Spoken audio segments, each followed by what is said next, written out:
One small cap bank stock.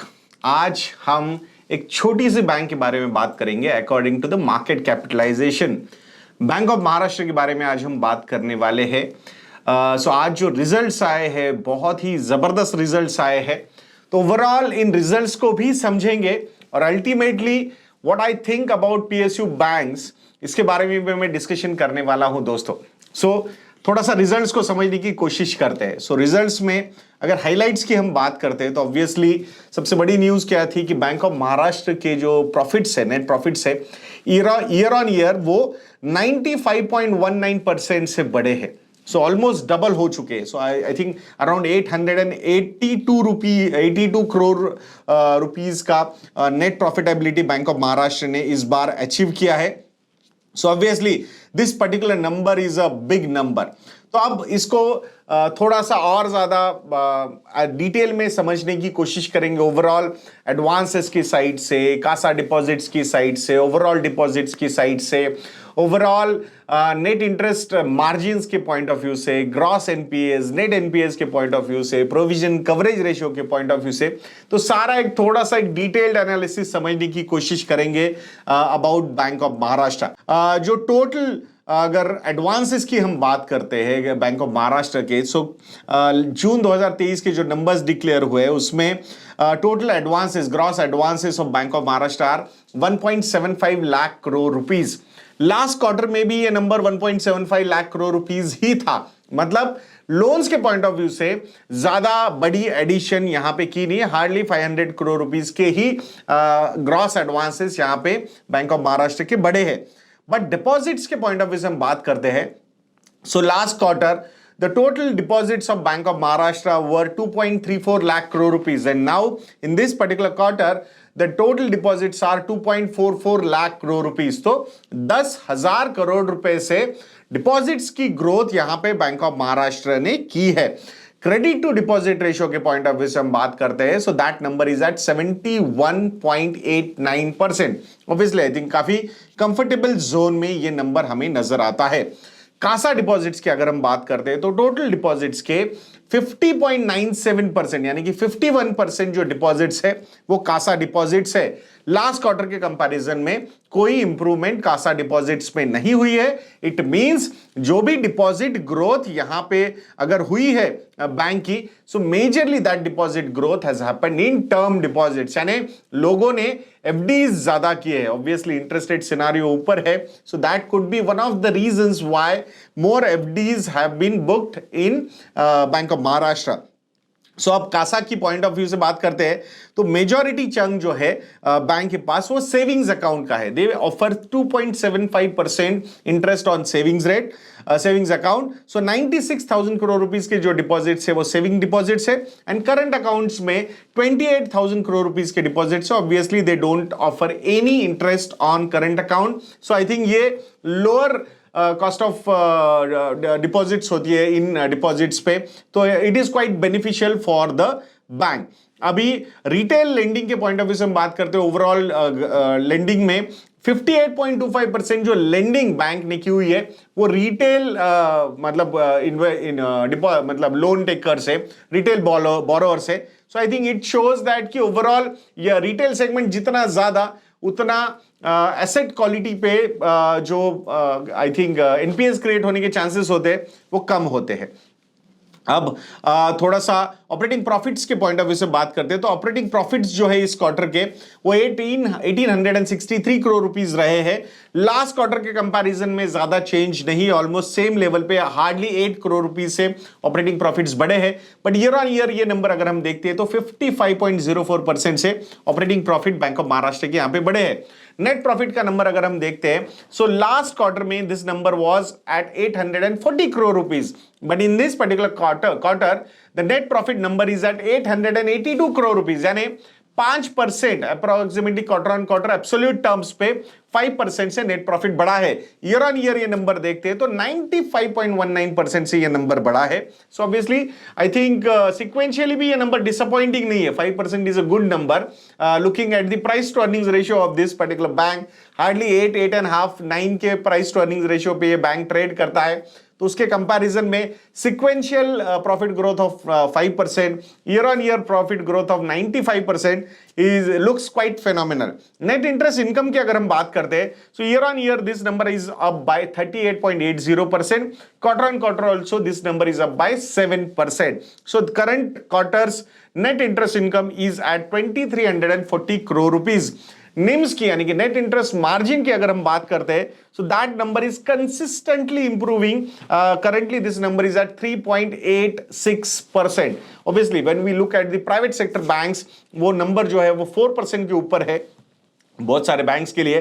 तो I think जो trajectory suggest कर रही है बैंक ऑफ महाराष्ट्र की, it is suggesting the same. I think it is growing quite steadily. In December 2021 the net interest margin number was eight 3.11%, और उस quarter से लेके अब तक कंसिस्टेंटली बैंक ऑफ महाराष्ट्र ने अपना नेट इंटरेस्ट मार्जिन यहां पे बढ़ाया हुआ है। So that's a positive sign. Provisions की बात अगर हम करते हैं, प्रोविजंस यानी कि बैड लोन्स के लिए प्रोविजंस की अगर हम बात करेंगे, so in this particular quarter that number has gone down from 945 crore rupees to 776 crore rupees। Overall total provisions की बात यानी कि अगर टैक्स का भी प्रोविजन हम कंसिडर करते हैं, so total provision number is at जो which is around 1000 crore rupees। तो ऑब्वियसली अगर प्रॉफिटेबिलिटी आई है तो टैक्स भी बैंक को यहां पे भरना ही पड़ेगा। 205 करोड़ रुपए यानी कि 205 करोड़ रुपीस का टैक्सेशन का प्रोविजन भी यहां पे किया है। So overall I think net profit का नंबर 882 करोड़ रुपीस पे आया। ईयर ऑन ईयर तो बहुत ही फेनोमिनल ये ग्रोथ रही है। Don't make any conclusions. मैं ultimately at the end of this video बात करेंगे ओवरऑल क्या लगता है about PSU banks and bank of Maharashtra also. So number wise मुझे ऐसा कोई प्रॉब्लम यहां पे लगता नहीं है। अगर इनके कॉस्ट ऑफ डिपॉजिट्स की हम बात करते हैं तो ओवरऑल 4.06% का कॉस्ट ऑफ डिपॉजिट है बैंक का। कॉस्ट ऑफ फंड्स की ओवरऑल टोटल, मतलब it's not only deposits, bank other ways से भी पैसे उठाता है। So cost of funds are at, total cost of funds are at 3.70%।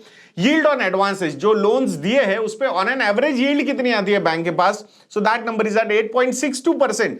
ये नंबर भी काफी कंसिस्टेंटली बढ़ा है। सो ये जो इंटरेस्ट रेट्स अभी बढ़े हैं, आरबीआई ने जो बढ़ा है, तो पास ऑन करने की जो कैपेसिटी है बैंक के पास काफी सही तरीके से नजर आती है। Overall yields on funds, total funds जो बैंक ने रेज किए हुए, so that number is at 7.24%। अब कॉस्ट टू इनकम रेशियो की बात करते हैं। सो ये नंबर भी कंसिस्टेंटली बैंक नीचे लाने की कोशिश कर रहा है। In December 2021 the cost to income ratio of bank of Maharashtra was 45.63%, and in this particular quarter this number is at 37.23%। यानी कि जो एफिशिएंसी है, ऑपरेशनल एफिशिएंसी जो है, वो भी काफी सही तरीके से बैंक यहां पे इंप्रूव करता हुआ नजर आ रहा है। रिटर्न ऑन एसेट्स की, रिटर्न ऑन एवरेज एसेट्स की अगर हम बात करते हैं, जब भी किसी बैंक को आप एनालाइज करोगे या फिर एनबीएफसी को एनालाइज करोगे, so in that particular case you need to look at this number also quite carefully. So this number is at 1.33%, और ये सितंबर 2021 में this number was at 0.53%. So consistently अगर profitability बैंक जनरेट करता जाएगा तो I will not be surprised कि this number can cross even 1.5, 1.75 and even at 2% also. The only thing is that कि NPS control में रहने चाहिए, एसेट क्वालिटी अच्छी यहां पे रहनी चाहिए। रिटर्न ऑन इक्विटी की बात अगर हम करते हैं तो 23.73% का ये नंबर है। और बुक वैल्यू पर शेयर की अगर हम बात करेंगे तो करंटली द बुक वैल्यू पर share of this bank is 21.78 rupees. The stock is trading at 33 rupees approximately. So उसके कंपैरिजन में अगर आप देखोगे तो definitely price to book ratio is on a higher side. But looking at the strength of the bank, asset quality of the bank, balance sheet of the bank, deposit, credit to deposit ratio of this particular bank. So I think provisions of this bank, I think all those things are looking quite comfortable. तो यहाँ पे कोई ऐसा problem अभी तो bank में नजर नहीं आ रहा है। अब एसेट क्वालिटी की अगर हम बात करते हैं तो gross NPA numbers are at 2.28% and consistently ये नीचे आ रहे हैं। सितंबर 2021 में the gross NPA ratio was 5.56%, तो वहां से ये दिस इज एट 2.28%। तो इट शोज दैट कि कंसिस्टेंटली एसेट क्वालिटी यहां पे इंप्रूव हुई है बैंक के लिए। And the best part is their net NPA ratio. So net NPA number is at 0.24%। 0.24% का नेट एनपीए नंबर है। This is best amongst the all banks, even private sector banks और public sector banks. Even HDFC bank से भी ये number अच्छा है। So this shows that कि I think asset quality में इस बैंक के साथ कोई भी प्रॉब्लम लगता नहीं है। प्रोविजन कवरेज रेशियो की अगर हम बात करते हैं, so that number is at 98.37%। मतलब आप समझ रहे हो कि जो लोन्स खराब लग रहे हैं उसके लिए प्रोविजंस कर दिया गया है, and that's why net NPA number is at such a low level, 0.24%. So I think this is phenomenally very well managed ऐसा लगता है एसेट क्वालिटी।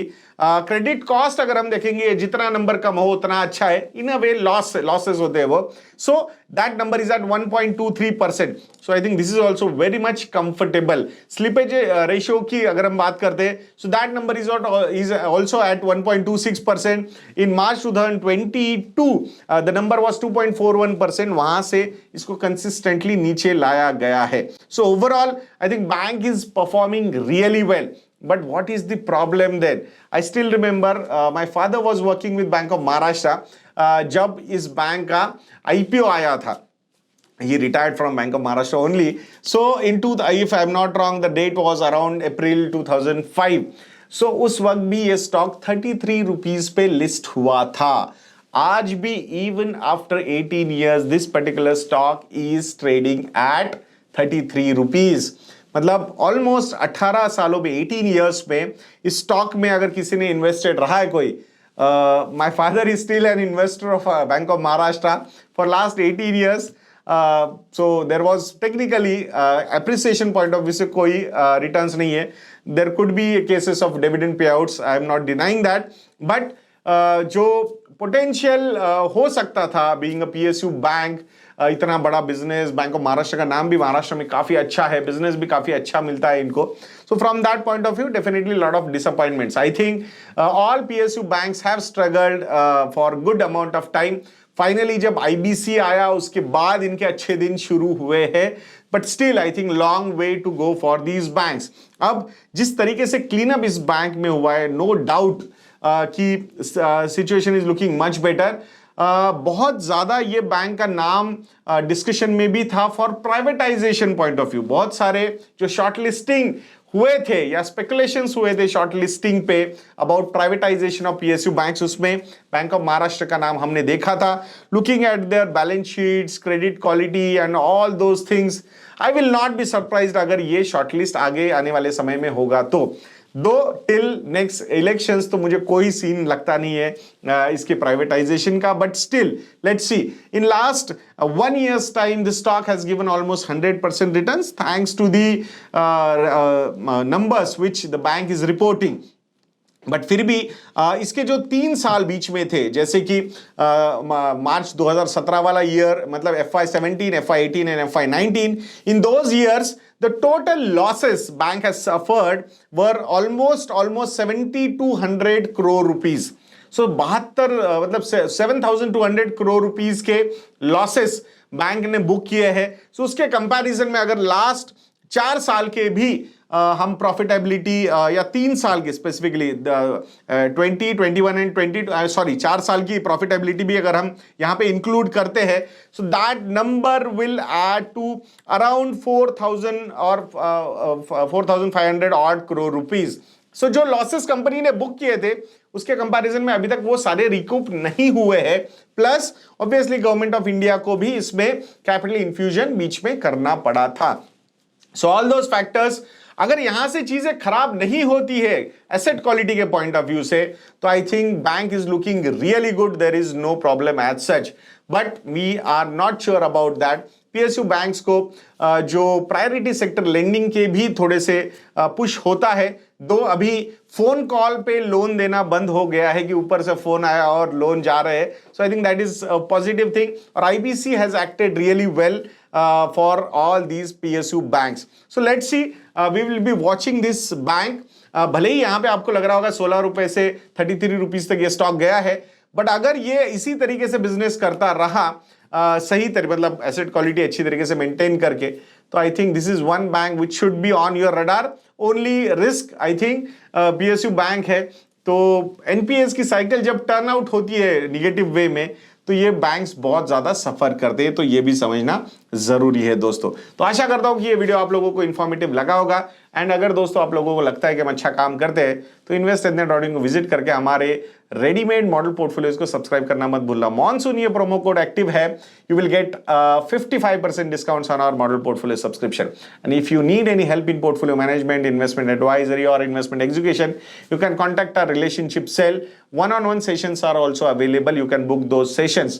Details आपको हमारी रिलेशनशिप सेल दे देगा। कॉन्टैक्ट डिटेल्स वेबसाइट पे अवेलेबल है। तो ऐसे वीडियोस के लिए चैनल पे बने रहिए, वीडियो को लाइक करना, शेयर करना, चैनल को सब्सक्राइब करना बिल्कुल मत भूलना। नेक्स्ट वीडियो में मिलते हैं। जय हिंद।